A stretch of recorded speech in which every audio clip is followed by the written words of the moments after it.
Նիկոլ Փաշինյանը բոլոր ոլորտները փայլուն է կառավարում, նույնիսկ անվտանգությունը, վստահեցնում է Ազգային ժողովի փոխնախագահ Հակոբ Աշակյանը։ Վարչապետին իմպիչմենտ հայտնելու գործընթացն էլ համարում է անլուրջ։ Որևէ հիմք չկա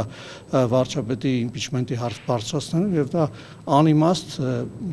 աղմուկ է այս ամբողջ կարևոր հարցերի շրջանակներից լուսավորելու։ Որովհետեւ փայլուն կառավարում է Նիկոլ Փաշինյանը։ Այո, փայլուն կառավարում է։ Հայկ Կոնջորյանը բացառում է, որ իրենց խմբակցությունից որևէ падգամավոր կմիանա վարչապետին անվստահություն հայտնելու գործընթացին, ըստ նրա այս օրակարգը դատարկամիտ է։ Նույնիսկ Հայաստան խմբակցության ղեկավարն է հայտարարել, որ վարչապետ Նիկոլ Փաշինյանի իմպիչմենտի հիմք գոյություն չունի, այնպես որ ես ավելի շատ կարծում եմ, որ սա ընդդիմության ներսում իրար հետ հաշիվներ մաքրելու եւ միմյանց ինչ որ քաղաքական process-ներ պարտադրելու եւ դրանով ավելի լավ ընդդիմադիր Երևալու մրցավազք է սկսել։ Չնայած տարաձայնություններին Կոնջորյանն ասում է, որ ընդդիմադիր երկու ուժերը նույն քաղաքական ինքնությունն ու արմատն ունեն։ Արժեքային տարաձայնություններ չեն կարող ունենալ։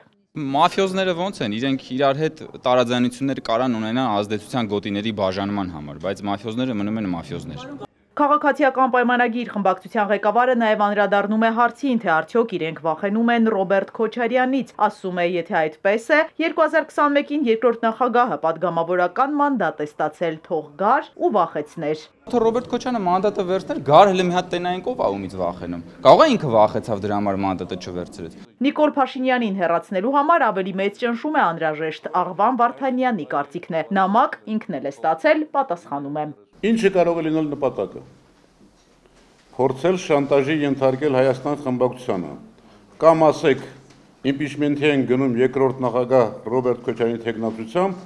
կամ ընդունեք Ռոբերտ Քոչարյանը ձեր թեկնածուն չէ։ Միասնական թեկնածուն պետք է որոշվի կամ փողոցում, կամ ընտրություններով, քայլերի հաջորդականությունը խառնելը ավանտյուրա է համարում Աղվան Վարդանյանը։ Էդգար Ղազարյանի ու Նարեկ Մալյանի այս նախաձեռնությանը Հայաստան խմբակցության падգամավորը չի հավատում, իրեն ճնշել հնարավոր չէ։ Թող ձյուն չգա Նարեկ Մալյանի Էդգար Ղազարյանի գլխին,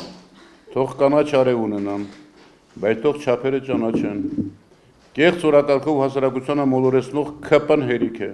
Հաջորդ իշխանությունը միաբևեռ չի լինելու, եզրափակում է փորձառու падգամավորը։ Նրա վստահեցմամբ իմպիչմենտի այս ծրագիրը կազմակերպված արշավ է Հայաստան դաշինքի ու երկրորդ նախագահի դեմ։